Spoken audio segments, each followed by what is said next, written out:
నమస్కారం. ఈరోజు మనతో పాటు స్టూడియోలో ప్రముఖ ఆధ్యాత్మికవేత్త జ్యోతిష నిపుణులు ప్రొఫెసర్ డాక్టర్ ముల్లపూడి సత్యనారాయణ మూర్తి గారు ఉన్నారు. నమస్కారం గురుగారు. నమస్కారం మా సుచరిత. మే నెలలో కర్కాటక రాశి వారికి ఎలా ఉండబోతుందో చెప్తారా కొంచెం?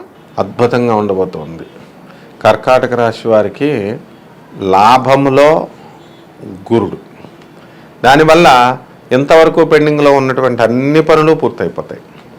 ఇకపోతే ఈ కర్కాటక రాశి వారికి ఆదాయ వ్యయాలు 14 ఆదాయం ఉంది, వ్యయం 2 ఉంది, రాజ్యపూజ్యం 6, అవమానం 6 ఉంది. కాబట్టి ఆదాయం అత్యధికంగా ఉంది. కాబట్టి ఆదాయం అనుకోగానే మనం ఏమనుకుంటామంటే కేవలం డబ్బేనేమో అనుకుంటాం.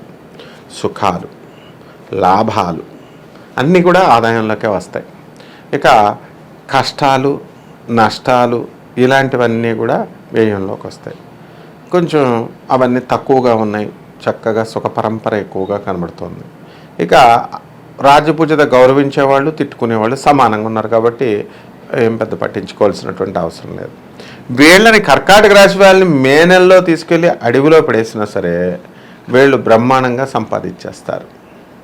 అలాగే రాజ్యస్థితిగతుడైనటువంటి రవి ఉచ్చస్థితిలో ఉండడం వలన వీళ్ళకి ప్రభుత్వంలో ఇంతవరకు పెండింగ్లో ఉన్నటువంటి అన్ని పనులు కూడా పూర్తయిపోతాయి. ప్రభుత్వంలో చక్కగా మీకు బిల్స్ పెట్టుకున్న వాళ్ళు ఉంటారు, కాంట్రాక్ట్లు అన్నీ పూర్తి చేసి పాపం ఆ బిల్స్ ఇంకా శాంక్షన్ అవ్వని వాళ్ళు ఉంటారు. ఇది irrigation department, state government, railways ఇలాంటివి వాళ్ళందరికీ కూడా బిల్లు వచ్చేయడానికి అవకాశాలు ఉన్నాయి. ఇక వృత్తి ఉద్యోగ విషయాల దగ్గరికి వచ్చేసరికి ప్రభుత్వ ఉద్యోగస్తులకి, ప్రైవేట్ ఉద్యోగస్తులకి ఇద్దరికి కూడా చాలా బాగుంది.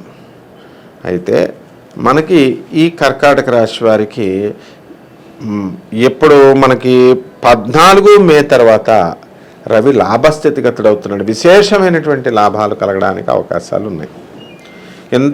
ఇంతకీ పాపం ఈ కర్కాటక రాశి వారి యొక్క ప్రయాణం ఎలా ఉందంటే గూడ్స్ బండిలాగా ఉంది. ఈ యొక్క అష్టమ శని వల్ల ఏ పని పట్టుకుంటే ఆ పని భస్మం అన్నట్టుంది. ఇప్పుడు కొంచెం రాహుబలం పెరిగింది, భాగ్యంలో ఉన్నటువంటి రాహువు, గురుబలం పెరిగింది. దానికి తోడు రవి బలం ఈ మే నెలలో విశేషించి 14వ తారీఖు నుంచి పెరుగుతుంది. కాబట్టి వీళ్ళకి కర్కాటక రాశి వాళ్ళకి ఏం పర్వాలేదు.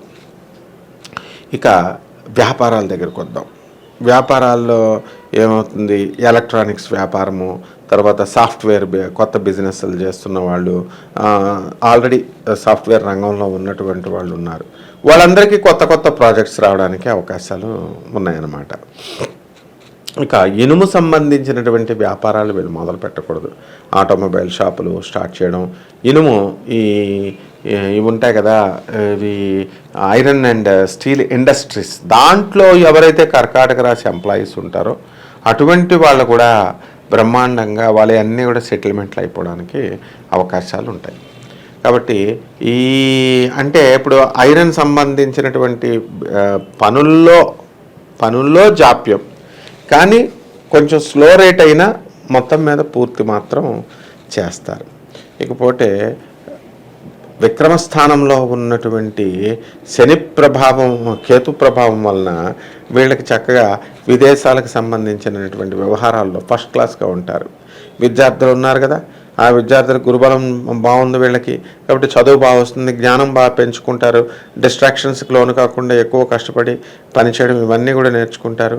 అలాగే మనకి ఈ యొక్క కేతు గ్రహ ప్రభావం వలన విదేశాలకు సంబంధించినటువంటి వ్యవహారాల్లో కూడా చాలా చక్కగా ఉంటారు వీళ్ళు. వాటి నుంచి మంచి లాభము అనేటటువంటిది వీళ్ళకి రావడం జరుగుతుంది. ఇకపోతే మనకి ఉప్పు చేపల వ్యాపారం దగ్గర నుంచి చేపలు, సముద్రం బిజినెస్లు ఏవైతే ఉన్నాయో ఆ బిజినెస్లు అన్నీ కూడా బ్రహ్మాండంగా ఉంటాయి. ఇక చైనాకి, ఫారిన్ కంట్రీస్, బంగ్లాదేశ్కి ఎక్స్పోర్ట్స్, ఈ డ్రగ్స్ ఇవన్నీ ఎక్స్పోర్ట్ చేస్తుంటారు. డ్రగ్స్ అంటే మందులు, అటువంటి ఫార్మా కంపెనీస్, అలాంటివన్నీ కూడా మంచిగా లాభాలు ఈ కర్కాటక రాశి వారికి రావడం జరుగుతుంది. ఆరోగ్యం, మానసిక సమస్యలు ఎలా ఉండబోతాయి? కర్కాటక రాశి వారికి పాపం మానసిక సమస్యలు ఉన్నాయి. భర్తలు గొడవలు, భార్యాభర్తల గొడవలు, కోర్టు సమస్యలు ఇలాంటి వాటి వల్ల. అయితే ఆరోగ్యం సమస్య దగ్గరికి వచ్చేసరికి ఏమవుతుందంటే ఉబ్బసం, ఇలాంటి ఆయాసము ఒబిసిటీ ఇలాంటివి రావడానికి అవకాశాలు ఉంటాయి.